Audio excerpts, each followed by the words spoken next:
कंकाल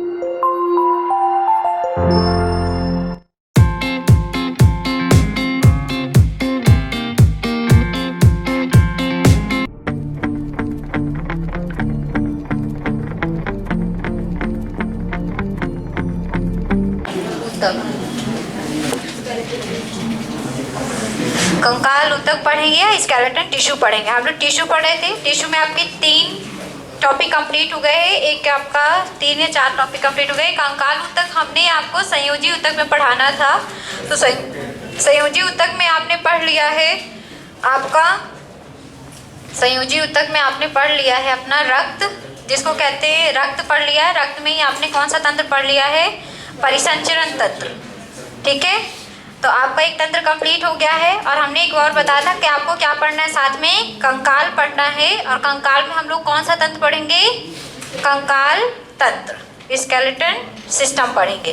तो आज हम लोग पढ़ने वाले हैं पहले कंकाल ऊतक के बारे में थोड़ा सा, फिर उससे संबंधित बनने वाले तंत्र के बारे में पढ़ेंगे, कंकाल तंत्र के बारे में।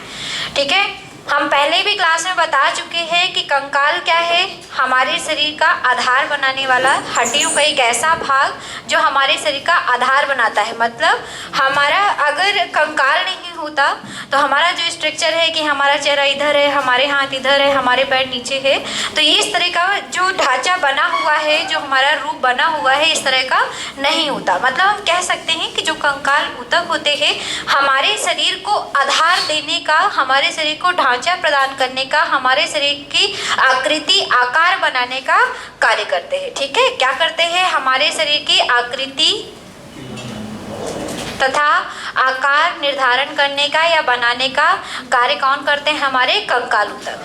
कंकाल ऊतक हमने बताया था कि कंकाल ऊतक एक प्रकार के संयोजी ऊतक है। लेकिन कैसे संयोजी ऊतक है? ठोस संयोजी ऊतक। और ब्लड कैसा संयोजी ऊतक है? तरल संयोजी ऊतक, क्योंकि वो लिक्विड फॉर्म में होता है। हमने बताया था कि आपके कंकाल का काम ही है कनेक्ट करना, क्योंकि एक हड्डी, कंकाल का मतलब होता है, यहाँ पे कंकाल बनाने वाले कौन होते हैं? आपकी हड्डियाँ होती हैं, अस्थियाँ होती हैं। तो हड्डी क्या करती है? एक दूसरे को आपस में जोड़ती है, पूरी बॉडी को जोड़ती है, इसलिए हमारे किसके अंतर्गत आती है? आपके संयोजी ऊतक के अंतर्गत। तो कंकाल हमारे शरीर में ठोस संयोजी ऊतक के रूप में हमारा जो पाया जाता है उसे हम कंकाल कहते हैं। ठोस संयोजी ऊतक के रूप में पाए जाने वाले भाग को हम कंकाल कहते हैं। कंकाल हमारे शरीर की आकृति और आकार का निर्धारण करते हैं, और कंकाल को बनाने वाले ऊतक को हम क्या कहते हैं? कंकाल ऊतक कहते हैं। क्लियर हो गया इतना? अब जो कंकाल ऊतक होते हैं, ये जो हमारा कंकाल है, हमारा जो शरीर है, हमारी जो हड्डी है, इसके ऊपर उपस्थित होती है मांसपेशियाँ। क्या प्रेजेंट होती है? मांसपेशियाँ। कल की क्लास में जो आपने पढ़ी थी मांसपेशी, तो वो मांसपेशियाँ किसके ऊपर होती हैं? हमारे हड्डियों के ऊपर, पूरे बॉडी पे मांसपेशियाँ फैली होती है। और इस मांसपेशियों के कारण ये हड्डियों को क्या कर सकते हैं? हिला डुला सकते हैं। हमने बताया था, कल लिखा था इसमें कि मांसपेशियों के कारण हम अपने शरीर को हिला डुला सकते हैं, एक स्थान से दूसरे स्थान में आ जा सकते हैं। तो याद रखेंगे, हड्डियां कठोर होती हैं, इसलिए हड्डियां हिल डुल नहीं सकती, लेकिन उनके ऊपर मांसपेशियां प्रेजेंट होती है, जिसके कारण से अपने हड्डियों को क्या कर सकते हैं? हिला डुला सकते हैं। ठीक है, अब जो हड्डियां होती हैं या अस्थि होती है या कंकाल होती है, इनको जोड़ने वाले कुछ टिश्यू पाए जाते हैं आपस में जोड़ने वाले। जैसे अगर पेपर में आता भी है कि हड्डी को हड्डी से जोड़ने वाला ऊतक क्या कहलाता है, तो याद रखेंगे, हड्डी को हड्डी से जोड़ने वाला मतलब हमारी अस्थियों को अस्थियों से जोड़ने वाले ऊतक को हम क्या कहते हैं? लिगामेंट। लिगामेंट को हिंदी में कहते हैं स्नायु।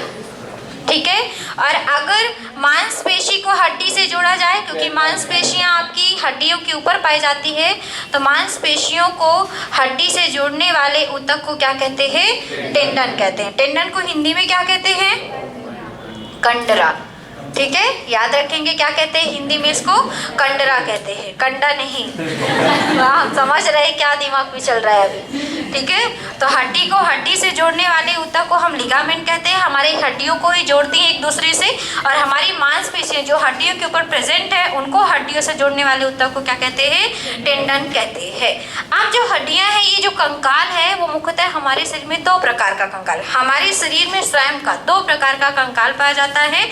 एक होता है एक्सोस्केलेटन सिस्टम, एक होता है एक्सोस्केलेटन, दूसरा होता है एंडोस्केलेटन, मतलब बाह्य कंकाल, और दूसरा होता है अंतः कंकाल। अभी लिखेंगे नहीं, केवल समझेंगे, ठीक है। पहला होता है बाह्य कंकाल, दूसरा होता है अंतः कंकाल। एक्सोस्केलेटन बोलते हैं इसको, और इसको बोलते हैं एंडोस्केलेटन। बाह्य का मतलब ही होता है बाहर, ठीक है।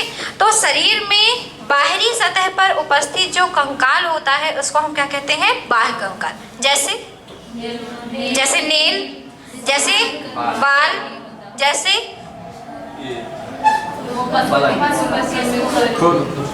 पशुओं में पाए जाने वाले जो खुर हैं होते हैं, सींग होती है ना। क्या दांत बाह्य कंकाल है कि नहीं है? नहीं है। बताओ, सोच के बताना। नहीं है। चलो, तो आपको याद रखना है कि हमारे जो शरीर में बाहरी सतह पर पाए जाने वाले जो कंकाल होते हैं उसको हम बाह्य कंकाल कहते हैं। जैसे मनुष्य में पाए जाने वाले बाल, नाखून, सींग, मनुष्य में नहीं, जानवरों में सींग, खुर, ये सभी क्या होते हैं? बाह्य कंकाल। जैसे अगर क्वेश्चन ये आ जाए कि मछलियों में कौन सा बाह्य कंकाल होता है, तो बताइए मछलियों में बाह्य कंकाल क्या है? मछलियों के जो गिल्स होते हैं वो क्या होते हैं? आपके बाह्य कंकाल होते हैं। और अगर हम बात करें पक्षियों के पंख, तो पक्षियों के पंख भी क्या होते हैं? बाह्य कंकाल होते हैं। ये पेपर में पूछा जाता है, इसलिए याद रखेंगे कि पक्षियों के पंख हो गया, मछलियों के गिल्स हो गए, बाल, नाखून, सींग, खुर, ये सभी किस रूप में होते हैं? आपके बाह्य कंकाल के रूप में होते हैं, जो कि बाहरी सतह पर पाए जाते हैं। क्लियर हो गया सबको? क्या हो गया? चोंच भी बाह्य कंकाल ही होगी ना, चोंच भी बाह्य कंकाल, या उसमें क्या बताएं हम, चोंच भी उसकी बाह्य कंकाल। हाँ, वो तो निकल आती है, वो केंचुआ भी बाह्य कंकाल के रूप में हो गया। बस एग्जाम्पल अब सुन लेना, अपने आप में समझ लेना। अंतः कंकाल ऐसे कंकाल जो शरीर के भीतरी अंगों पे पाए जाते हैं, भीतरी सतह पे पाए जाते हैं, अंतः कंकाल कहलाता है। अंतः कंकाल जो होता है हमारी बॉडी में मुख्यतः 2 भागों से बनता है, ठीक है। याद रखेंगे कितने भागों से अंतः कंकाल बनता है? 2 भागों से। एक होता है उपास्थि, जिसको कहते हैं इंग्लिश में कार्टिलेज, और दूसरा होता है अस्थि, जिसको कहते हैं बोन्स, या इसी को हड्डी भी कहते हैं, ठीक है। तो याद रखेंगे कि अंतः कंकाल 2 भागों से मिलकर बनेगा, उपास्थि और अस्थि। अब उपास्थि अस्थि को भी ध्यान से समझ लीजिएगा, जिससे कंकाल तक कंप्लीट हो जाए, फिर हम लोग कंकाल तंत्र पढ़ेंगे आज। तो कंकाल, अंतः कंकाल 2 भागों से मिलकर हमारे शरीर पे बनता है, एक होती है उपास्थि, एक होती है अस्थि। उपास्थि को कार्टिलेज कहते हैं इंग्लिश में। उपास्थि जो होती है हड्डियों की अपेक्षा थोड़ा सा मुलायम होती है। कैसी होती है? थोड़ा सा मुलायम। जैसे हमारी नाक की जो सामने वाली हड्डी है, तो नाक को आप ऐसे ऐसे मोड़ सकते हैं। अब ऐसे नहीं कि बिल्कुल ही मोड़ दो, ठीक है ना, समझो, थोड़ी थोड़ी। कान को भी मोड़ सकते हैं ना। जो आपकी रिब्स होती हैं, जो आपकी पसलियां होती हैं, जिसको आप फेफड़ा कहते हो, फेफड़ा नहीं, वो रिब्स है, तो वो जो रिब्स होती है उसको भी हल्का सा पुश कर सकते हो, बहुत ऐसे नहीं कि पूरी टूट जाए, ठीक है। ये भी हल्की क्या होती है? मुलायम होती है। आपके यहाँ पे इसको अंश मेखला कहते हैं, पैर का ये जो टच होता है, यहाँ पे श्रोणि मेखला कहते हैं। ये थोड़ा सा कठोर होता है, लेकिन यहाँ पे भी क्या होती है? आपकी उपास्थि प्रेजेंट होती है। तो याद रखेंगे, अगर ये पूछे कि उपास्थि क्या है, तो उपास्थि हमारी हड्डियों की तरह ही होती है, कंकाल ही है एक प्रकार का, लेकिन ये कैसा होता है? थोड़ा सा सॉफ्ट होता है। हड्डियों की अपेक्षा, अस्थियों की अपेक्षा थोड़ा सा क्या होता है? सॉफ्ट होता है। यह हमारे शरीर के कुछ प्रमुख भाग, जैसे हमारे कान, हमारे नाक, हमारे अंश मेखला, श्रोणि मेखला और आपकी पसलियां, इन सभी जगहों पर उपस्थित होती हैं, जिसको आप थोड़ा सा उन हड्डियों को, जिनको आप मोड़ सकते हैं, जैसे कान की हड्डियों को हम इसको मोड़ सकते हैं, नाक की हड्डियों को भी थोड़ा सा, ऊपर वाला भाग नहीं, यहाँ वाला, इसके यहाँ पे भी हड्डी है, लेकिन ये कैसी हड्डी है? आपकी उपास्थि जैसी है ना। अब ये जो उपास्थि होती है, इसमें पेपर में क्वेश्चन पूछा जाता है कि इनकी उपास्थि की कोशिकाओं को क्या कहते हैं, तो याद रखेंगे उपास्थि की कोशिकाओं को कॉन्ड्रोसाइट्स कहते हैं। क्या कहते हैं? कॉन्ड्रोसाइट्स। इनकी ऊतक, इस उपास्थि को बनाने वाली कोशिकाओं को कॉन्ड्रोसाइट्स या कॉन्ड्रियोब्लास्ट कहते हैं। और इसमें एक प्रोटीन पाया जाता है जिसको कहते हैं म्यूकोप्रोटीन। क्या कहते हैं? म्यूकोप्रोटीन। और इन उपास्थियों में एक कोलेजन तंतु भी पाए जाते हैं। क्या पाए जाते हैं? कोलेजन तंतु। हमने बताया था ना कि कोलेजन जो होता है वो हड्डियों में पाया जाता है। तो याद रखेंगे हड्डियों में, किसमें? उपास्थि। हाँ, इसमें इलास्टिक तंतु वही है, आपके कोलेजन तंतु वही है आपका। तो याद रखिएगा कि उपास्थि क्या है? उपास्थि अस्थियों के समान ही कंकाल है, लेकिन ये जो उपास्थि होती है अस्थियों की अपेक्षा मुलायम होती है। इनको बनाने वाली जो कोशिकाएं होती हैं उनको हम कॉन्ड्रियोसाइट्स या कॉन्ड्रियोब्लास्ट कहते हैं। और इसमें उपस्थित प्रोटीन को हम क्या कहते हैं? म्यूकोप्रोटीन। और इसमें कोलेजन तंतु या इलास्टिक तंतु भी प्रेजेंट होते हैं। क्लियर हो गया सबको। अब आते हैं अस्थि पे। अस्थि जो होते हैं ये ठोस होते हैं। ठोस क्यों होते हैं? क्योंकि इसमें कार्बनिक पदार्थ उपस्थित होते हैं, जैसे आपका कैल्शियम,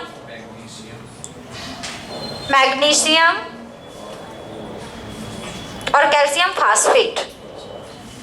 ठीक है, याद रखेंगे 3 चीजें उपस्थित होती है आपके अस्थियों में, कैल्शियम, मैग्नीशियम और कैल्शियम फास्फेट। इनकी उपस्थिति के कारण उपास्थि से थोड़ा सा अस्थि क्या हो जाती है, ज़्यादा कठोर हो जाती है। और अस्थि को बनाने वाली जो कोशिका होती है उसको हम कहते हैं ऑस्टियोब्लास्ट या ऑस्टियोसाइट्स। ठीक है, ऑस्टियोब्लास्ट या ऑस्टियोसाइट्स कहते हैं। और ऑस्टियोब्लास्ट में पाए जाने वाले प्रोटीन का नाम है ओसिन प्रोटीन। कौन सा प्रोटीन? ओसिन प्रोटीन। ये पहले से बहुत बार पेपर में आ चुका है कि ओसिन प्रोटीन कहाँ पाई जाती है, तो याद रखेंगे ओसिन प्रोटीन कहाँ होती है, हमारे अस्थियों में होती है। म्यूकोप्रोटीन कहाँ होती है, हमारे उपास्थियों में होती है। ठीक है, कुछ मात्रा में इसमें आपके कोलेजन तंतु भी प्रेजेंट होते हैं। अब जो अस्थि होती है, तो हमने एक चीज़ पहले भी बताई थी कि हमारी जो लंबी लंबी अस्थियां हैं, लंबी लंबी हड्डियां हैं, उनके सिरे क्या होते हैं, फूले हुए होते हैं।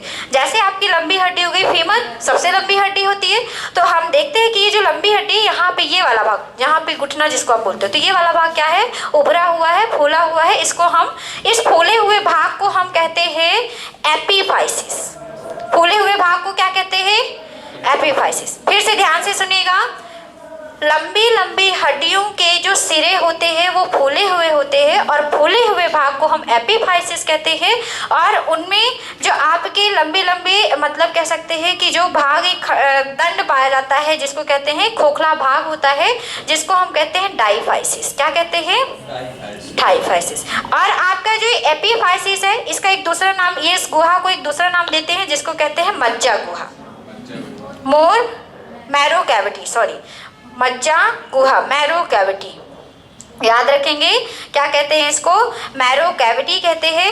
इस मैरो कैविटी में आपका मज्जा पदार्थ पाया जाता है और इस मज्जे पदार्थ में, जिसको अस्थि मज्जा आप कहते हैं, बोन मैरो कहते हैं, इस बोन मैरो में 2 तरह के पदार्थ होते हैं। एक होता है लाल अस्थि मज्जा, लाल अस्थि मज्जा, और दूसरा होता है पीला अस्थि मज्जा। ठीक है, हमारी मज्जा गुहा में लिक्विड फॉर्म में पदार्थ पाया जाता है जिसको हम अस्थि मज्जा कहते हैं। वहाँ पे 2 तरह के पदार्थ होते हैं, एक लाल अस्थि मज्जा होता है, एक पीला अस्थि मज्जा। पेपर में क्वेश्चन पूछा जाता है, आपको पहले भी हमने आरबीसी पढ़ाई तो पहले भी बताया था कि आरबीसी का निर्माण कहाँ होता है, हमारे अस्थि मज्जा में। अब लेकिन वो किस प्रकार के अस्थि मज्जा में होगा ये आपको बताना है, लाल अस्थि मज्जा में। ठीक है ना, याद रखेंगे कि जो आपकी आरबीसी है, आपकी डब्ल्यूबीसी है, इन सभी का जो निर्माण होता है वो किस वाले अस्थि मज्जा में होता है, लाल अस्थि मज्जा। अब बताइए पीला अस्थि मज्जा का क्या काम है, क्या करता है, वसा का संचय करता है। ठीक है, याद रखेंगे कि लाल अस्थि मज्जा में आरबीसी डब्ल्यूबीसी का निर्माण होता है, लेकिन जो पीला अस्थि मज्जा होता है, जो आप भोजन खाते हैं, जो फैट खाते हैं, उनका संचय हमारे कहाँ होता है, पीले अस्थि मज्जा में, वसा का संचय। अगर पेपर में क्वेश्चन आ जाए तो याद रखेंगे कि किस अस्थि मज्जा में वसा का संचय होता है, तो याद रखेंगे पीला अस्थि मज्जा में। जो हमारी लंबी लंबी हड्डियां होती हैं उनके सिरे फूले हुए होते हैं, फूले हुए सिरे को हम एपीफाइसिस कहते हैं और उसमें पतले भाग सिरे को हम डाईफाइसिस कहते हैं। एपीफाइसिस में जो गुहा होती है उसको हम मज्जा गुहा या मोर कैविटी कहते हैं। इस मोर कैविटी में जो पदार्थ भरा होता है उसको अस्थि मज्जा या बोन मैरो कहते हैं। उसमें 2 प्रकार का अस्थि मज्जा होता है, एक लाल होता है, एक पीला होता है। लाल में आरबीसी डब्ल्यूबीसी का निर्माण होता है और पीले में वसा का संचय होता है। होता है, क्यों हम लिखाए भी थे डब्ल्यूबीसी, है ना। 2 प्रकार की जो होती है, तो एक बोन मैरो में बनती है और एक आपकी लिम्फोसाइट्स, वो लसिका ग्रंथि में बनती है। तो फिर से ध्यान से सुनिएगा, क्योंकि इतना लिखने के बाद हम लोग आज बहुत इंपॉर्टेंट पॉइंट पढ़ेंगे, हड्डियों की संख्या। ठीक है ना, चलिए तो फिर से हम एक बार समझा रहे हैं, ध्यान से सुनिएगा। कंकाल ऊतक, ऐसे ऊतक जो हमारे बॉडी में कंकाल बनाने का काम करते हैं, कंकाल ऊतक कहलाते हैं। कंकाल ऊतक जो होते हैं हमारे शरीर में ढांचा, मतलब हमारे कंकाल का निर्धारण करते हैं और ये जो ढांचा बनाते हैं वो हमारी आकृति और आकार का निर्धारण करते हैं। कंकाल ऊतक जो होते हैं ठोस संयोजी ऊतक होते हैं, क्योंकि ये हमारी पूरी बॉडी को क्या करते हैं, कनेक्ट करते हैं, संयोजित करते हैं। और जो कंकाल ऊतक है उनके बीच में कुछ ऊतक प्रेजेंट होते हैं जो एक दूसरे को जोड़ते हैं। हड्डी को हड्डी से जोड़ने वाले ऊतक को हम लिगामेंट या स्नायु कहते हैं, और मांसपेशियों को हड्डी से जोड़ने वाले ऊतक को हम टेंडन या इसी को हिंदी में क्या कहते हैं, कंडरा कहते हैं। जो कंकाल होता है, हमारे शरीर में दो प्रकार का कंकाल है, बाह्य कंकाल और अंतः कंकाल। जो बाह्य कंकाल होता है शरीर के बाहरी सतह पे पाया जाता है, जैसे हम लोगों में बाल, नाखून, सींग, खुर, पक्षियों के पंख, मछलियों के गिल्स, ये सभी क्या है, हमारे बाह्य कंकाल है। अंतः कंकाल शरीर के बाहरी सतह पर आंतरिक सतह पर उपस्थित होते हैं, और ये मुख्यतः दो भागों से मिलकर बनता है, एक कार्टिलेज, एक और आपका बोन्स। जो कार्टिलेज होता है, इनको बनाने वाली कोशिकाओं को कॉन्ड्रोसाइट्स या कॉन्ड्रोब्लास्ट कहते हैं। इसमें कौन सी प्रोटीन होती है, म्यूकोप्रोटीन, और इसमें क्या पाए जाते हैं, कोलेजन तंतु। ये हमारे कुछ प्रमुख भाग जैसे नाक, कान, पसलियाँ, इन सभी में क्या होते हैं, उपस्थित होते हैं, और ये थोड़ा सा क्या होते हैं, अस्थि की अपेक्षा मुलायम होते हैं। अस्थि जो होती है काफ़ी कठोर होती है, क्योंकि इसमें कैल्शियम, मैग्नीशियम और कैल्शियम फास्फेट उपस्थित होता है, जो कि इसे क्या कर देता है, कठोर बना देता है। अस्थि में जो कोशिकाएं होती हैं उसको हम ऑस्टियोसाइट्स या ऑस्टियोब्लास्ट कहते हैं, और इसमें पाई जाने वाली प्रोटीन को क्या कहते हैं, ओशीन प्रोटीन कहते हैं। जो लंबी लंबी अस्थियां होती हैं उनके सिरे फूले हुए होते हैं, जिन्हें एपीफाइसिस कहते हैं, और उनके जो नीचे का दंड वाला भाग होता है उसे हम डायफाइसिस कहते हैं। एपीफाइसिस में जो गुहा होती है उसे हम मज्जा गुहा कहते हैं, मैरो कैविटी, और इसमें जो द्रव पदार्थ भरा रहता है उसको हम अस्थि मज्जा कहते हैं। अस्थि मज्जा दो प्रकार का होता है, लाल अस्थि मज्जा और पीला अस्थि मज्जा। लाल में आरबीसी, डब्ल्यूबीसी का निर्माण होता है, और पीले में वसागर संचय। किसी को कोई doubt? No study no doubt, ऐसा तो नहीं है ना? चलो लिखो, कंकाल ऊतक डाल लीजिए, कंकाल ऊतक डाल लीजिए। इतना पहले लिखा देते हैं, फिर आपके मेन पॉइंट पे आते हैं।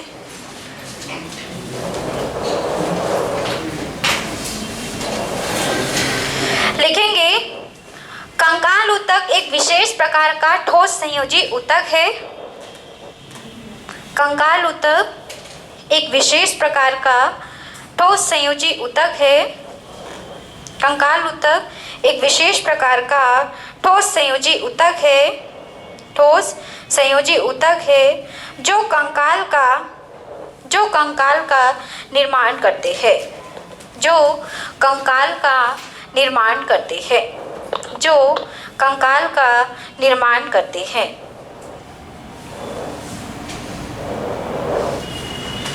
जो कंकाल का निर्माण करते हैं। कंकाल शरीर का ढांचा, शरीर को नहीं, कंकाल शरीर का ढांचा बनाने का कार्य करते हैं। ढांचा बनाने का मतलब एक प्रकार से शेप देने का काम करते हैं, है ना? ढांचा बनाने का कार्य करते हैं। कंकाल शरीर को ढांचा बनाने का कार्य करते हैं, शरीर का ढांचा बनाने का कार्य करते हैं। ये कंकाल हमारे शरीर के आकृति और आकार में, कंकाल हमारे शरीर की आकृति और आकार की संरचना में सहायता करते हैं। आकृति और आकार की संरचना में सहायता करते हैं। आकृति और आकार की संरचना में सहायता करते हैं। और इनसे कंकाल से बने हुए तंत्र को कंकाल तंत्र कहते हैं। कंकाल से बने हुए तंत्र को कंकाल तंत्र कहते हैं। स्केलेटन सिस्टम, कंकाल से बने हुए तंत्र को कंकाल तंत्र कहते हैं।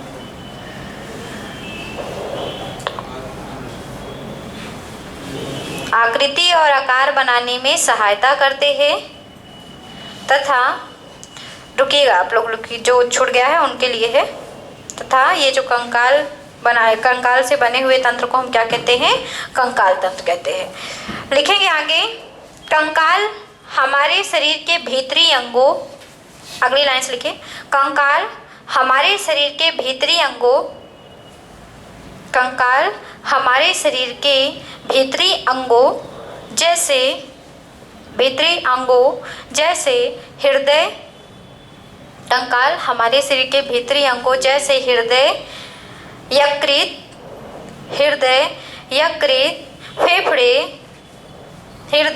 यकृत, फेफड़े आदि अंगों की रक्षा करने का कार्य करते हैं। हृदय, यकृत, फेफड़े आदि अंगों की रक्षा करने का कार्य करते हैं। आदि अंगों की रक्षा करने का कार्य करते हैं। अस्थियों के ऊपर, आगे लिखिए, नहीं इसी का मतलब अगला पॉइंट अगले लाइन से लिखिए। अस्थियों के ऊपर मांसपेशियां पाई जाती हैं, मसल्स पाए जाते हैं। अस्थियों के ऊपर मांसपेशियां पाई जाती हैं, अस्थियों के ऊपर मांसपेशियां पाई जाती है, जिसके कारण हम अपनी अस्थियों को हिला डुला सकते हैं। मांसपेशियां पाई जाती है जिसके कारण हम अपनी अस्थियों को, बोन्स को हिला डुला सकते हैं, मूवमेंट कर सकते हैं, ठीक है, हिला डुला सकते हैं।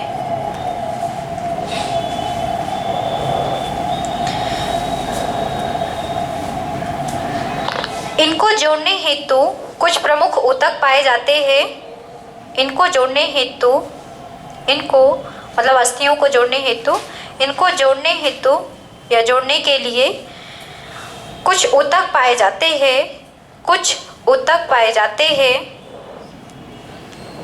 जोड़ने हेतु कुछ ऊतक पाए जाते हैं। पहला नंबर डाल के लिखेंगे, पहला नंबर डाल के लिखेंगे, हड्डी को हड्डी से जोड़ने वाला ऊतक। अस्थि को अस्थि से या हड्डी को हड्डी से, दोनों एक ही चीज़ है, बोन्स को बोन्स से। हड्डी को हड्डी से जोड़ने वाला ऊतक लिगामेंट, डैश करके लिख लीजिएगा, लिगामेंट। हड्डी को हड्डी से जोड़ने वाला ऊतक लिगामेंट, पहला नंबर डाल के लिखेंगे, हड्डी को हड्डी से जोड़ने वाला ऊतक लिगामेंट। लिगामेंट को क्या कहते हैं? स्नायु। दूसरा नंबर लिखेंगे, मांसपेशियों को हड्डी से जोड़ने वाला ऊतक, मसल्स को बोन्स से। मांसपेशियों को, दूसरा नंबर डाल के लिखिए, मांसपेशियों को हड्डी से जोड़ने वाला ऊतक, मांसपेशियों को हड्डी से जोड़ने वाला ऊतक क्या कहलाता है? टेंडन। डैश करके लिख लीजिए, टेंडन। हो गया, मांसपेशी को हड्डी से जोड़ने वाला ऊतक, मांसपेशी को हड्डी से जोड़ने वाला ऊतक टेंडन। टेंडन को हिंदी में कहते हैं कंडरा, टेंडन को हिंदी में कहते हैं कंडरा। लिखेंगे, कंकाल मुख्यतः दो प्रकार का होता है। आगे लिखिए, आगे लिखेंगे, कंकाल मुख्यतः दो प्रकार का होता है। कंकाल मुख्यतः दो प्रकार का होता है। पहला बाह्य कंकाल, एक्सोस्केलेटन। पहला बाह्य कंकाल एक्सोस्केलेटन और दूसरा है अंतः कंकाल, एंडोस्केलेटन। बाह्य कंकाल, पहला है बाह्य कंकाल। दो प्रकार के होते हैं, पहला बाह्य कंकाल, दूसरा अंतः कंकाल। बाह्य कंकाल पे थोड़ा सा लिखना भी है, पहला नंबर डाल के लिखिए बाह्य कंकाल, पहला नंबर डाल के लिखिए बाह्य कंकाल, एक्सोस्केलेटन। पहला नंबर डाल के लिखेंगे बाह्य कंकाल। लिखिए, शरीर के बाहरी सतह पर, एक्सटर्नल सरफेस, शरीर के बाहरी सतह पर पाए जाने वाले कंकाल को, शरीर के बाहरी सतह पर पाए जाने वाले कंकाल को, पाए जाने वाले कंकाल को बाह्य कंकाल कहते हैं। शरीर के बाहरी सतह पर पाए जाने वाले कंकाल को बाह्य कंकाल कहते हैं, बाह्य कंकाल कहते हैं। जैसे जैसे स्तनधारी जीवों में पाए जाने वाले, स्तनधारी जीवों को इंग्लिश में कहते हैं मैमल्स। स्तनधारी जीवों में पाए जाने वाले बाल, स्तनधारी जीवों में, मैमल्स में पाए जाने वाले बाल, नाखून, स्तनधारी जीवों में पाए जाने वाले बाल, नाखून, सींग। स्तनधारी जीव का मतलब यहाँ पे जानवर से भी है, ठीक है ना, मनुष्य बस नहीं बोल रहे हैं, ठीक है। सींग, खुर, सींग, खुर, कॉमा करके लिखते चलेगा, बाल, नाखून, सींग, खुर आदि आदि। फिर कॉमा करके लिखिए, मछलियों में पाए जाने वाले गिल्स, मछलियों में पाए जाने वाले गिल्स, मछलियों में पाए जाने वाले गिल्स, कॉमा करके लिखिए। पक्षियों में पाए जाने वाले पंख, चोंच, पक्षियों में पाए जाने वाले पंख, चोंच आदि, पंख, चोंच आदि।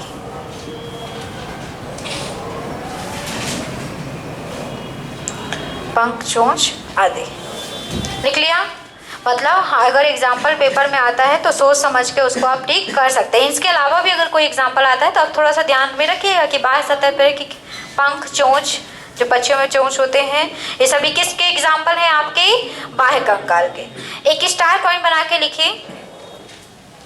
एम्फीबिया वर्ग के जंतुओं में, एम्फीबिया वर्ग का एक एग्जाम्पल मेढक। चलिए लिखिए। एम्फीबिया वर्ग के जंतुओं में, एम्फीबिया वर्ग के जंतुओं में, एम्फीबिया वर्ग के जंतुओं में बाह्य कंकाल उपस्थित नहीं होता है। एम्फीबिया वर्ग के जंतुओं में बाह्य कंकाल उपस्थित नहीं होता है। बाह्य कंकाल उपस्थित नहीं होता है। अब लिखेंगे अंतः कंकाल। अब लिखिए अंतः कंकाल। अब लिखेंगे अंतः कंकाल। मेढक के अलावा भी और कौन से उभयचर प्राणी? जैसे जो पानी में, और आपके मगरमच्छ भी रह लेता है ना, रेस्ट करने के लिए आता है जमीन पर। कछुआ भी हो गया। इस तरह के जीव जो आपकी जमीन में भी आ जाए और उधर भी आ जाए, है ना। जैसे सांप भी पानी में रहता है और जमीन में भी आता है, लेकिन वो सांप क्या है, उसके लिए एक अलग वर्ग बनाया गया जिसको आप सरीसृप कहते हैं। उभयचर पे उसको हम नहीं ले सकते।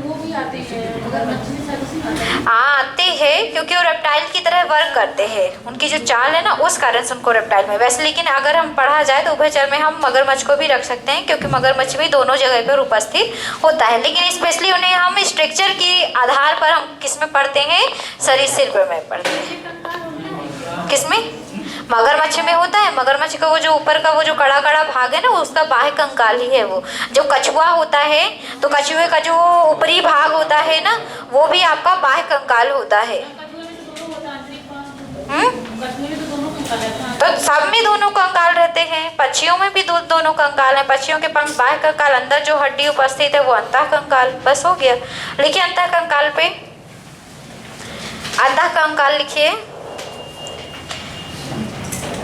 अंतः कंकाल पे लिखेंगे शरीर के अंदर पाए जाने वाले कंकाल को, शरीर के अंदर उपस्थित कंकाल को, ऐसा लिख लीजिए। शरीर के अंदर उपस्थित कंकाल को अंतः कंकाल कहते हैं।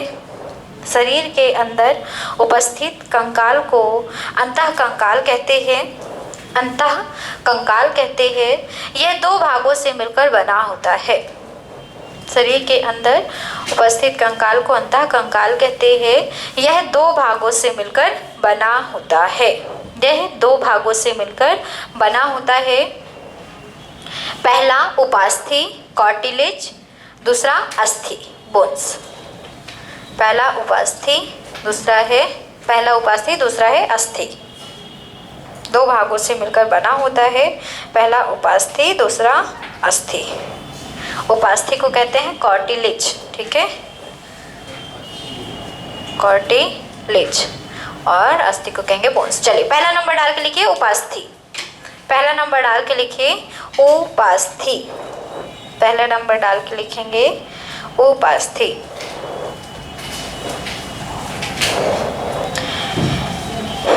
यह भी संयोजी ऊतक है। यह भी संयोजी ऊतक है। यह भी संयोजी ऊतक है। यह भी संयोजी ऊतक है, कनेक्टिव टिश्यू है। लेकिन अस्थियों की अपेक्षा यह थोड़ा मुलायम होता है, सॉफ्ट होता है, ठीक है।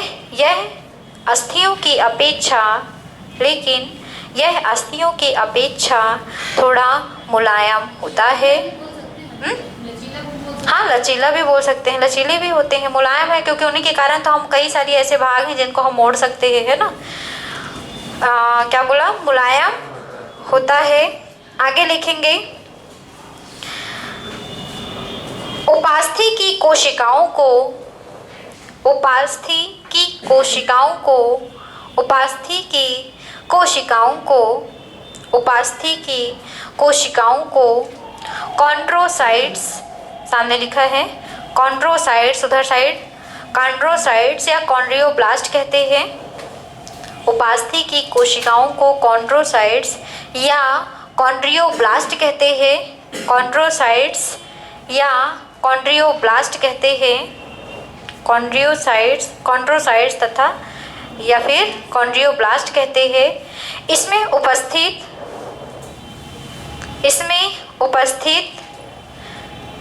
प्रोटीन म्यूकोप्रोटीन कहलाती है। इसमें उपस्थित प्रोटीन क्या कहलाती है? म्यूकोप्रोटीन। मतलब अगर हम कह दें कि म्यूकोप्रोटीन कहाँ पाई जाती है तो याद रखें कहाँ होती है? उपास्थि में म्यूकोप्रोटीन कहलाती है। इसमें उपस्थित प्रोटीन को म्यूकोप्रोटीन कहते हैं या इसमें उपस्थित प्रोटीन म्यूकोप्रोटीन कहलाती है। ठीक है।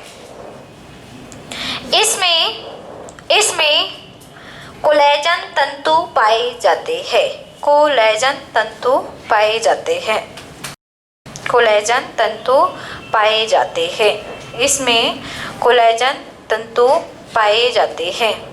इसमें कोलेजन तंतु पाए जाते हैं।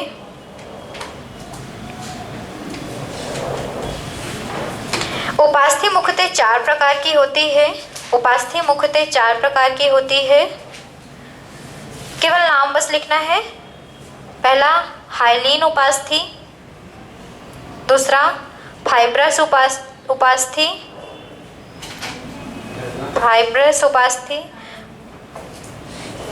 फिर है आपका इलास्टिक उपास्थि और एक और है आपकी फैल्सीफाइड उपास्थि। पहला हाइलीन, उधर से नहीं दिख रहा है, पहला हाइलीन कॉर्टिलेज, दूसरा फाइब्रस कॉर्टिलेज, तीसरा इलास्टिक कॉर्टिलेज और चौथा है फैल्सीफाइड कॉर्टिलेज। हाइलीन, फाइब्रस, इलास्टिक और आपकी फैल्सीफाइड। अगर इसे जानना चाहें तो एग्जाम्पल भी इसके लिख सकते हैं। ये कान नाक में पाई जाती है। ठीक है। जो आपकी इलास्टिक होती है ये हमारी रिब्स में पाई जाती है। रिब्स मीन्स आपका पसलियाँ जिसको बोलते हैं आप। फैल्सीफाइड ये आपकी पैर की जो श्रोणि मेखला होती है, पेल्विक गर्डल और अंश मेखला, पेक्टोरल गर्डल यहाँ प्रेजेंट होती है। लेकिन ये थोड़ा सा क्या होती है? ज़्यादा कठोर होती है। ये वाली जो होती है फैल्सीफाइड उपास्थि, ये थोड़ा सा क्या होती है? ज़्यादा कठोर होती है। समझ रहे हैं इस चीज़ को? जो हमारी हाइलीन होती है कान नाक में प्रेजेंट होती है, ये वाली उपास्थि। फाइब्रस आपके बॉडी में हर जगह थोड़ी थोड़ी सी प्रेजेंट होती है। इलास्टिक जो होती है पसलियों में, रिब्स में, उरोस्थी को कहते हैं स्टर्नम। उरोस्थी को कहते हैं स्टर्नम। ये बीच में होती है, रिब्स को जोड़ने वाली जो बीच में हड्डी होती है उसको स्टर्नम कहते हैं। तो वहाँ पे भी कैसी आपकी उपास्थि होती है? इलास्टिक होती है। फैल्सीफाइड में आपकी फैल्सीफाइड कहाँ प्रेजेंट होती है? श्रोणि मेखला और अंश मेखला। श्रोणि मेखला को कहते हैं पेल्विक गर्डल, अंश मेखला को कहते हैं पेक्टोरल गर्डल। क्लियर हो गया? 4 प्रकार की है, हाइलीन, फाइब्रस, इलास्टिक और आपकी फैल्सीफाइड। क्लियर? सबको लिख लिया सबने? अंश मेखला, अंश मेखला। चलिए अब लिखिए अस्थि। अब लिखिए अस्थि। मैं थोड़ा सा उल्टा हो गया, रुक जाओ थोड़ा सा। कान नाक में पसलियों में होगी ये वाली हाइलीन जो होगी पसलियों में होगी और कान नाक में इलास्टिक होगी। यहाँ खींच सकते हैं ना, अभी याद आया। चलो, कान नाक में इलास्टिक होगी और हाइलीन किस में होगी? पसलियों और उरोस्थी में। थोड़ा सा गलत हो गया है तो सही कर लीजिए। हाइलीन है आपकी पसलियों और उरोस्थी में और इलास्टिक है आपकी कान नाक में। ऊपर नीचे हो गया है। अब लिखो अस्थि डाल के। अब लिखिए अस्थि डाल के। क्या आज हम लोग हड्डी की संख्या पढ़ पाएंगे? पढ़ लेंगे, पढ़ लेंगे। चलो लिखो, पहले अस्थि लिखो। लिखो अस्थि डाल के बोन्स। यह शरीर की कठोरतम संयोजी ऊतक है। अस्थि पे लिखिए डाल के, अस्थि पे लिखिए डाल के। यह शरीर की कठोरतम संयोजी ऊतक है, यह शरीर की कठोरतम संयोजी ऊतक है। इनकी कोशिकाओं को ऑस्टियोसाइट्स, इनकी कोशिकाओं को ऑस्टियोसाइट्स कहते हैं, इनकी कोशिकाओं को ऑस्टियोसाइट्स कहते हैं, इनकी कोशिकाओं को ऑस्टियोसाइट्स कहते हैं, उधर लिखा हुआ है ऑस्टियोसाइट्स कहते हैं। तथा इसमें उपस्थित प्रोटीन को ओशिन प्रोटीन कहते हैं। इनकी कोशिकाओं को ऑस्टियोसाइट्स कहते हैं तथा इसमें उपस्थित प्रोटीन को ओशिन प्रोटीन कहते हैं। इसमें उपस्थित प्रोटीन को ओशिन प्रोटीन कहते हैं, ओशिन प्रोटीन कहते हैं। अस्थि में, आगे लिखिए, अस्थि में कैल्शियम, मैग्नीशियम तथा कैल्शियम फास्फेट, कैल्शियम, मैग्नीशियम तथा कैल्शियम फास्फेट उपस्थित होता है। अस्थि में कैल्शियम, मैग्नीशियम तथा कैल्शियम फास्फेट उपस्थित होता है, जिसके कारण हमारी अस्थि अत्यधिक कठोर होती है, जिसके कारण हमारी अस्थि calcium, magnesium, calcium phosphate, calcium, magnesium, calcium phosphate उपस्थित होता है, जिसके कारण हमारी अस्थि अत्यधिक कठोर होती है।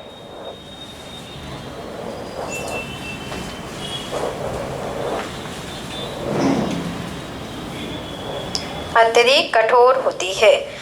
लिखेंगे, अगली लाइन से लिखिए, लंबी लंबी अस्थियों के सिरे, लंबी लंबी अस्थियों के सिरे, लंबी लंबी अस्थियों के सिरे फूले हुए होते हैं, जिन्हें एपीफाइसिस कहते हैं। लंबी लंबी अस्थियों के सिरे फूले हुए होते हैं, फूले हुए होते हैं या उभरे हुए होते हैं, है ना, फूले हुए होते हैं, जिन्हें एपीफाइसिस कहते हैं।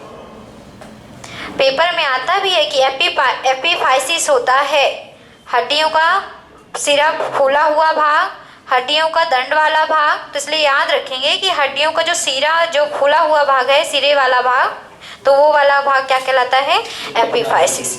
हड्डियों के सिरे, फूले हुए सिरे वाले भाग को एपीफाइसिस कहते हैं। तथा सिरों के मध्य भाग को डाईफाइसिस कहते हैं। सिरों के मध्य भाग को, सिरों के मध्य भाग को, बीच वाले भाग को, सिरों के मध्य भाग को डाईफाइसिस कहते हैं। फाइसिस लिखिएगा, ये लिखना है उसमें, ठीक है, डाईफाइसिस कहते हैं, डाईफाइसिस कहते हैं, डाईफाइसिस कहते हैं। सिरों के मध्य भाग को डाईफाइसिस कहते हैं। एपीफाइसिस में, आगे लिखिए,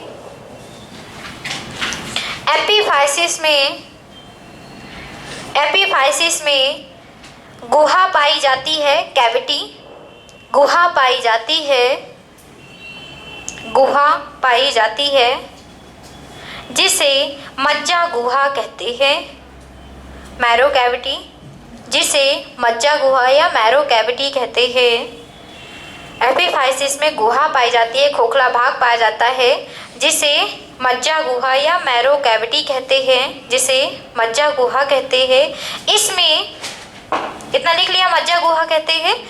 आगे लिखिए, इसमें मैरो कैविटी, ये लिखा हुआ है marrow cavity, MARROW, marrow cavity कहते हैं। इसमें तरल पदार्थ पाया जाता है, जिसे अस्थि मज्जा कहते हैं। इसमें तरल पदार्थ पाया जाता है, लिक्विड, तरल बोलेंगे, तरल पदार्थ पाया जाता है, जिसे अस्थि मज्जा, बोन मैरो, अस्थि मज्जा, बोन मैरो कहती है।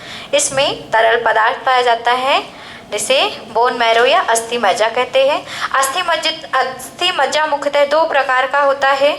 आगे लिखिए, अस्थि मज्जा मुख्यतः 2 प्रकार का होता है। अस्थि मज्जा मुख्यतः दो प्रकार का होता है। अस्थि मज्जा मुख्यतः दो प्रकार का होता है। पहला लाल अस्थि मज्जा, लाल अस्थि मज्जा, रेड बोन मैरो। पहला लाल अस्थि मज्जा, उसके सामने डैश करके लिख लीजिएगा आरबीसी डब्ल्यूबीसी का निर्माण, ठीक है। उसके सामने डैश करके लिखेंगे आरबीसी डब्ल्यूबीसी का निर्माण। अस्थि मज्जा दो प्रकार की, लाल और पीला, तो लाल पे लिखना है, पहला नंबर डाल के लाल अस्थि मज्जा पे लिखेगा आरबीसी डब्ल्यूबीसी का निर्माण। जब लाल अस्थि मज्जा लिखेंगे उसके सामने डैश करके लिखेंगे आरबीसी डब्ल्यूबीसी का निर्माण। और दूसरा क्या है, पीला अस्थि मज्जा, तो इसके सामने डैश करके लिखेंगे वसा का संचय, स्टोरेज ऑफ फैट, ठीक है, वसा का संचय, डब्ल्यूबीसी का निर्माण। लाल अस्थि मज्जा में आरबीसी डब्ल्यूबीसी का निर्माण और पीला अस्थि मज्जा में वसा का संचय होता है। क्लियर हो गया। तो पेपर में आप कुछ भी अगर कंकाल से संबंधित आपको क्वेश्चन आता है तो इससे बाहर नहीं आएगा जहाँ तक है। हाँ, बस ये है कि घुमा सकता है वो, तो घुमाने के बाद की बात नहीं कर रहे हैं, घुमाने के बाद आपको खुद सोचना है कि इसका आंसर आपको कैसे करना है ना। अभी आपको सारी चीज़ें बता दी गई हैं।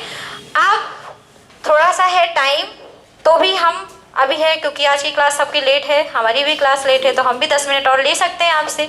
तो चलिए आज हम लोग हड्डियों की संख्या पढ़ लेते हैं, क्योंकि बहुत इम्पॉर्टेंट है और आपके पेपर में पूछा भी जाता है हड्डियों की संख्या के बारे में। तो सब कोई डाल लीजिए हेडिंग कंकाल तंत्र, स्केलेटन सिस्टम।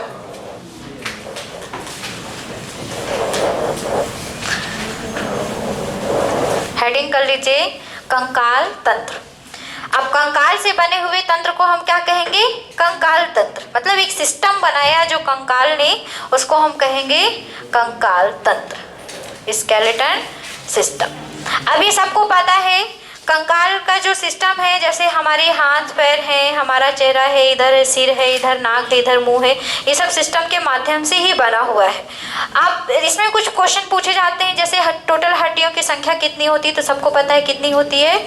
वयस्क मनुष्य में अगर पूछता है तो कितनी होगी, 206। लेकिन अगर बच्चों में पूछता है तो 300। कहीं कहीं पे 306 भी लिखा रहता है, लेकिन आपके लगभग 300 मानी जाती है, ठीक है, याद रखेंगे 300 ही मानी जाती है। तो बच्चों में पूछेगा तो 300 और हम लोगों में 200।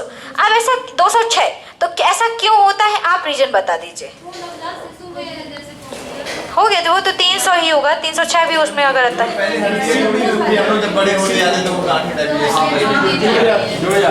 जुड़ जाती है। हाँ, वही चीज़ है। पहले क्या होता है, जब बच्चा पैदा होता है तो उस वक्त उनकी हड्डियाँ टोटल रूप से जुड़ी नहीं होती, जिसके कारण से हड्डियों की संख्या दिखता तो छोटा सा है, लेकिन हड्डियों की संख्या क्या होती है, बहुत ज़्यादा होती है ना। इतने छोटे में इतनी सारी हड्डियाँ होती हैं। लेकिन जैसे जैसे आप धीरे धीरे बड़े होते जाते हैं तो हड्डियाँ आपस में क्या होती हैं, ज्वाइंट होती जाती हैं, जिसको हम क्या कर देते हैं कि अगर 2 है तो उसको हम 1 गिन लेते हैं, क्योंकि वो क्या हो गई, उसके अंदर ज्वाइंट हो जाती है। इसलिए याद रखेंगे कि बच्चों में संख्या कितनी होती है, टोटल 300, और हम लोगों में कितनी होती है, लगभग 200। सबसे लंबी हड्डी फीमर, जो कि कहाँ पाई जाती है, थाइज में, ठीक है। और सबसे छोटी हड्डी स्टैपिस, कान में। सबसे बड़ी मांसपेशी नाम ग्लूटियस मैक्सिमस। कुछ पढ़ते नहीं है क्या? जब याद ही नहीं करोगे तो भूल ही जाएगा। चलो अब आते हैं हम लोग अपने कंकाल तंत्र के अस्थियों की संख्या पर, ठीक है। बस आपको समझना है, अभी लिखना नहीं है, ठीक। हम जब बना लेंगे तो आप लोग बना लीजिएगा, अभी केवल आपको समझना है, उतारना बिल्कुल भी नहीं कीजिए। इसका पेन चलते देखो, पेन छुड़ा लूंगी, ठीक है। चलो, आप कंकाल तंत्र में, हमारा जो कंकाल तंत्र है वो 2 भागों से मिलकर बना है। एक होता है आपका, बताओ एक क्या होता है, अच्छी कंकाल। कंकाल जो है हमारा 2 भागों से मिलके बना है। अच्छी कंकाल जिसको कहते हैं एक्सियल स्केलेटन, और दूसरा होता है आपका उपांगीय कंकाल, अपेंडिकुलर स्केलेटन, उपांगीय कंकाल।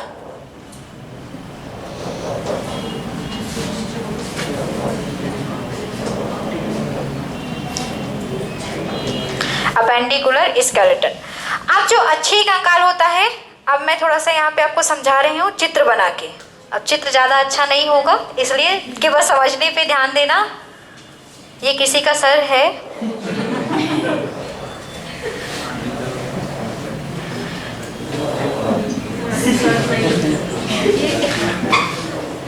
ये किसी के फेफड़े की हड्डियां हैं।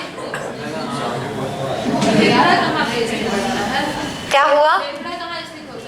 अरे ये यहाँ पे है, ये जिसको आप रिब्स बोलते हो, जो हड्डियां होती हैं उनको रिब्स कहते हैं। अरे दोनों भागों को कहते हैं फेफड़ा, तो आप दोनों भागों को कह सकते हैं। मतलब जो आपको बीच में लंग्स होता है, जो मेन काम करता है वो बिल्कुल बीच में होता है, इसके पीछे। अभी हम इसके पीछे नहीं जाएंगे, इसके पीछे कुछ नहीं है, चलो, है ना। अब जो ये ऊपर वाला, मतलब आपके रिब्स से लेके आपके हाथ हमने नहीं बनाए, मतलब हाथ की हड्डी यहाँ पे क्या कर देंगे, छोड़ देंगे, ठीक है। तो आपके रिब्स से लेके आपके ये खोपड़ी तक की पूरी हड्डी किसके अंतर्गत आएगी, आपके अच्छी कंकाल। आपको समझाने का एक तरीका है तो उसको समझिएगा अभी, ठीक। तो आपको याद रखना है कि आपकी रिब्स मतलब अच्छी कंकाल को हम 4 भागों में, अब इसके पीछे भी हड्डी होती है जिसको आप कहते हैं कशेरुकदंड, ये पीठ वाली जो हड्डी है उसको कहते हैं वर्टिब्रल कॉलम, तो उसको भी ज्वाइन करेंगे इसमें, ठीक है। तो याद रखेंगे कि इसके 4 भाग हैं। पहला होगा खोपड़ी, स्कल, दूसरा है आपका कशेरुकदंड, वर्टिब्रल कॉलम, फिर है आपका रिब्स, पसलियां, और फिर है आपका उरोस्थी, स्टर्नम।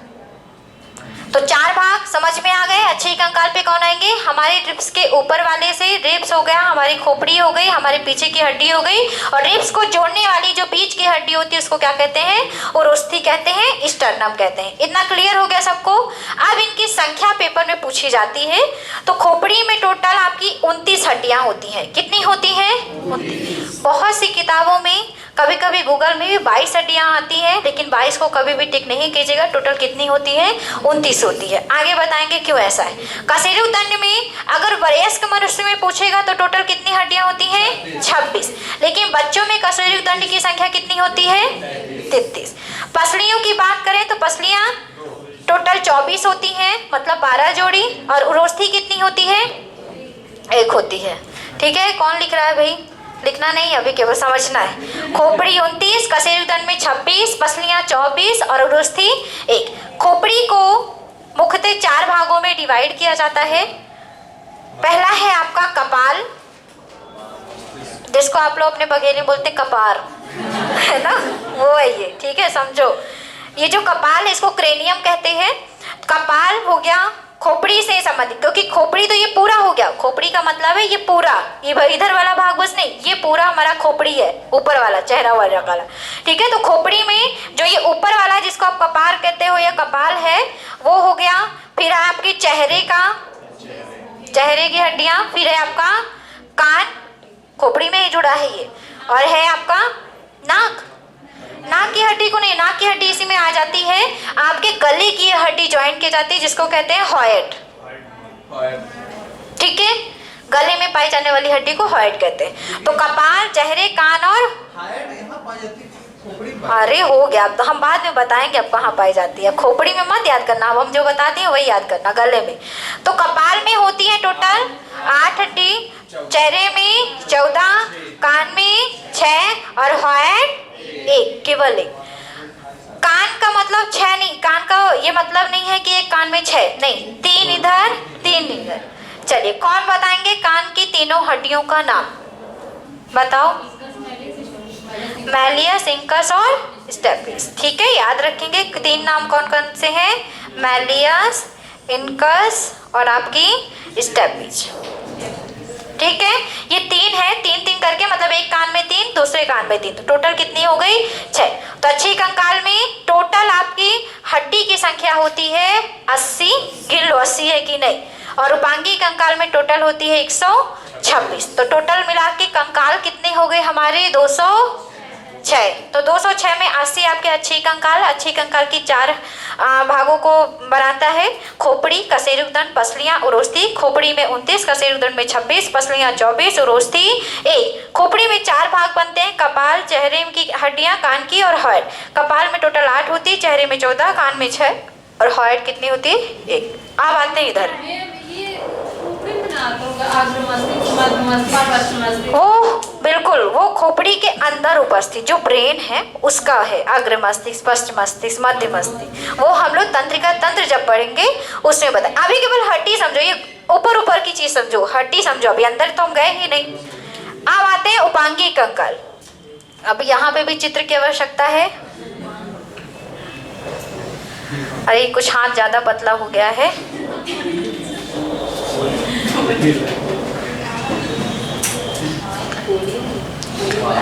अरे ये हाथ की हड्डी है, ठीक है, उसको कुछ और नहीं समझ लेना। अरे वो मतलब वही उंगलियां।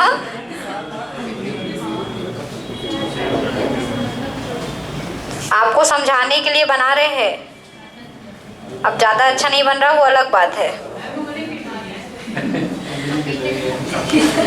जिसके ऊपर सबसे ज्यादा गुस्सा आ रहा होगा उसकी हड्डी समझ लेना। ये पैर तो और पतला हो गया।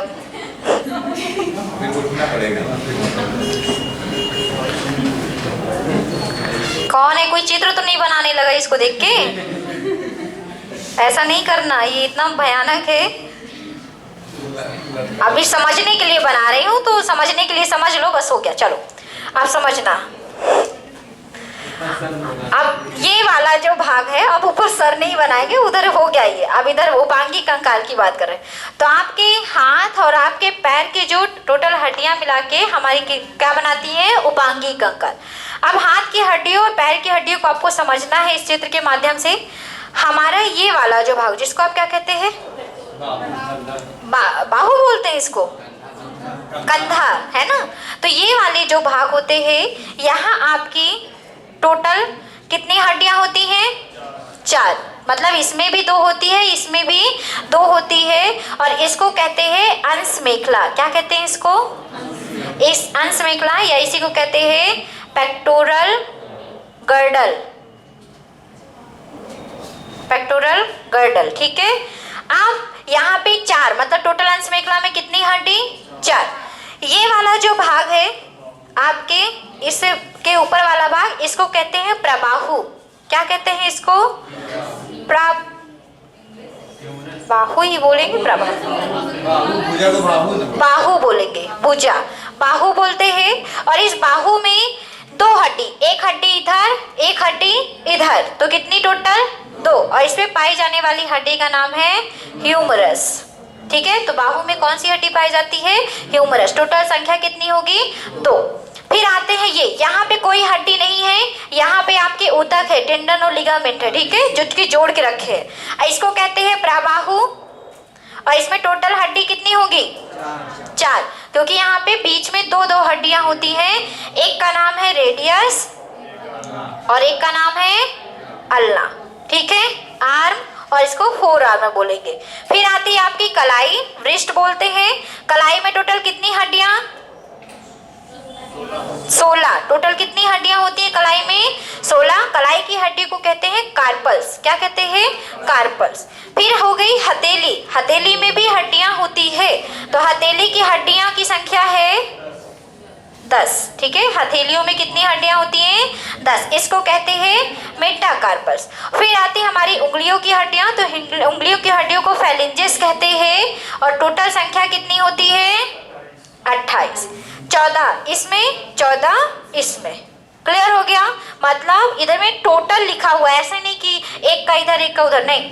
अंश मेखला में टोटल 4 हड्डियां, बाहु में दोनों की मिला के 2 हड्डियां, प्रबाहु में टोटल 4, रेडियस और अल्ना 2 रेडियस और 2 अल्ना। फिर कलाई ब्रिस्ट में आपकी 16 हड्डियां, हथेली में आपकी 10 हड्डियां और अंगुलियों में आपकी 28 हड्डियां। क्लियर हो गया सबको? अब आते हैं पैर पे।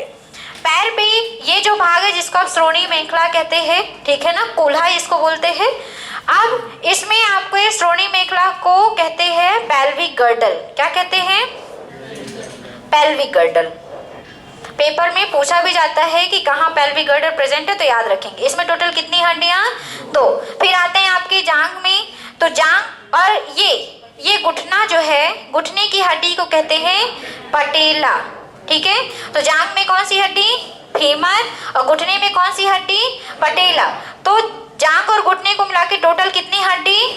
4। एक फीमर ये, एक फीमर ये, एक पटेला, तो टोटल कितनी हो गई? 4। फिर आते हैं आपके पैर। पैर में आपकी इधर भी 2 हड्डी होती है, इधर भी 2 हड्डी होती है, टोटल कितनी हो गई? 4। उन हड्डियों का नाम है टिबिया और एक होता है फिबुला। ठीक है, टिबिया और फिबुला कहाँ होते हैं? हमारे लेग में। फिर आते हैं आपके एंकल में, जहाँ से आप पैर को मोड़ते हैं, एंकल। एंकल में टोटल कितनी होती है?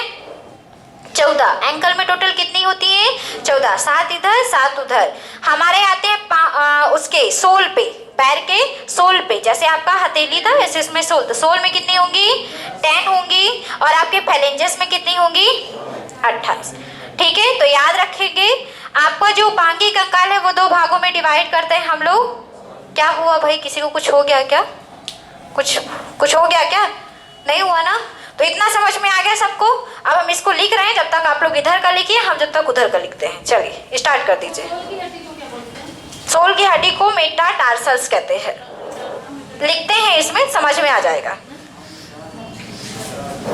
चलो आप लोग इधर का लिखना स्टार्ट करो, हम उधर का लिखना स्टार्ट करते हैं। समझ में आ गया है ना? वर्टिब्रल कॉलम, कशेरुक दंड को बोलते हैं वर्टिब्रल कॉलम।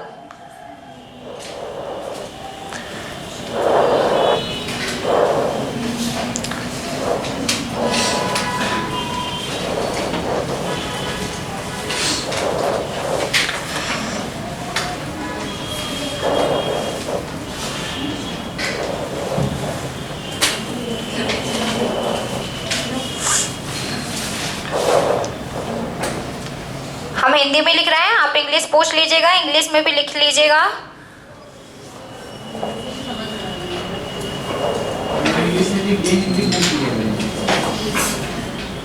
जो कहना हो, जो करना हो बता देना, दोनों लिख देंगे।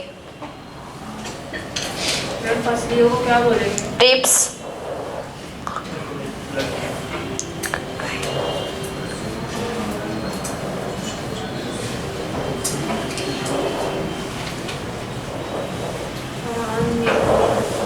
उरोस्थी को स्टर्नम। ठीक है,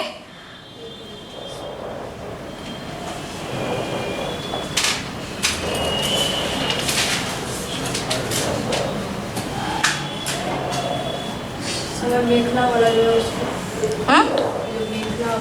पेक्टोरल गर्डल इसमें लिखेंगे हम, इसमें लिख देंगे हम इंग्लिश, जब तक आप लोग उधर लिखो।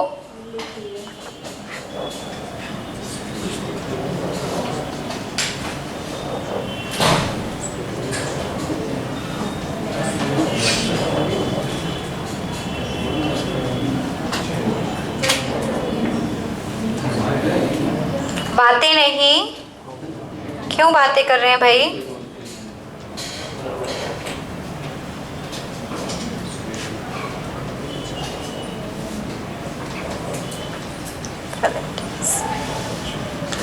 देखिए, अंश मेखला पे, अंश मेखला को बोलेंगे पेक्टोरल गर्डल। ठीक है, बाहु को बोलेंगे आर्म, प्रबाहु को बोलेंगे फोर आर्म, और कलाई को बोलेंगे व्रिस्ट, हथेली को बोलेंगे पाम, और अंगुलियों को बोलेंगे फिंगर्स। हो गया? और इसकी फिंगर्स की हड्डियों को बोलते हैं फेलेंजेस। हड्डियों की संख्या लिख दी है। अब आती हूँ निम्न अंगरांग में। उच्च अंगरांग को इंग्लिश में बोलते हैं अपर एक्सट्रीमिटीज। अपर, उच्च अंगरांग को इंग्लिश में बोलते हैं अपर एक्सट्रीमिटीज, और निम्न को बोलते हैं लोअर एक्सट्रीमिटीज।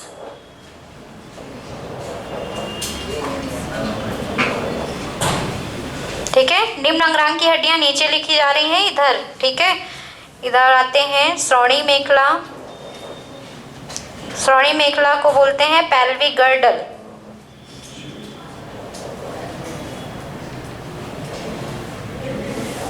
इसमें टोटल हो गई 2 हड्डी। फिर है आपका जांघ, थाइस, थाइस में 4, 2 फीमर और पटेला। पटेले के सामने लिख लीजिएगा घुटने की हड्डी। ठीक है, हाँ, उपांगी कंकाल, अपेंडिकुलर। जांघ के बाद होगा आपका पैर। पैर में टोटल जांघ में आपकी 4 ही होंगी, हाँ ठीक है।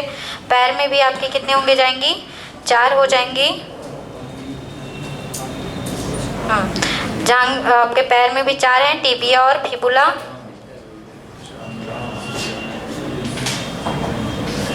फिर है आपका एंकल, एंकल को क्या बोलेंगे,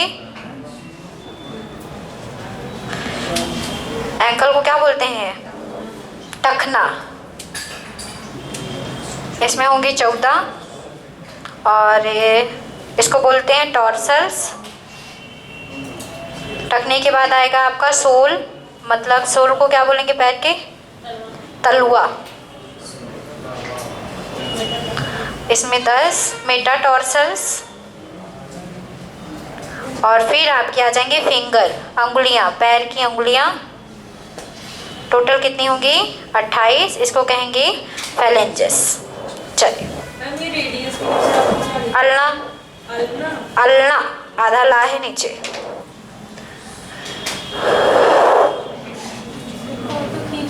हाँ बस फोटो खींच लो, हम इतनी मेहनत किए हैं, आप लोग फोटो खींच लो। चलो ठीक है, आप कल की क्लास में पहले तो हम पूछेंगे और कल मिलते हैं, आप पढ़ के आइएगा क्योंकि अब टिश्यू खत्म होने वाला है। ठीक है, किसी को जो समझ में ना आ रहा हो पूछ लो जल्दी से। कलाई से पहले लिखा है प्रबाहु, प्रबाहु की हड्डियों को बोलते, प्रबाहु को बोलते हैं फोर आर्म, और प्रबाहु में 2 हड्डी होती है, रेडियस और अल्ना। ठीक है, फिर कलाई को कहते हैं व्रिस्ट इंग्लिश में, इसकी हड्डी को कहते हैं कार्पल्स। हथेली की हड्डी को मेटाकार्पस और उंगली की हड्डी को फैलेंजेस।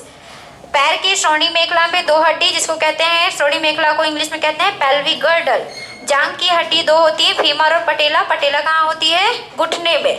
पैर की हड्डी को 2 हड्डियाँ होती है, टिबिया और फिबुला। टखने में 14 हड्डी होती है जिसको कहते हैं टॉर्सस। तलवे में मेटाटॉर्सस, उंगली की हड्डी को फैलेंजेस। एंकल, तलवा को सोल। बस हो गया ना।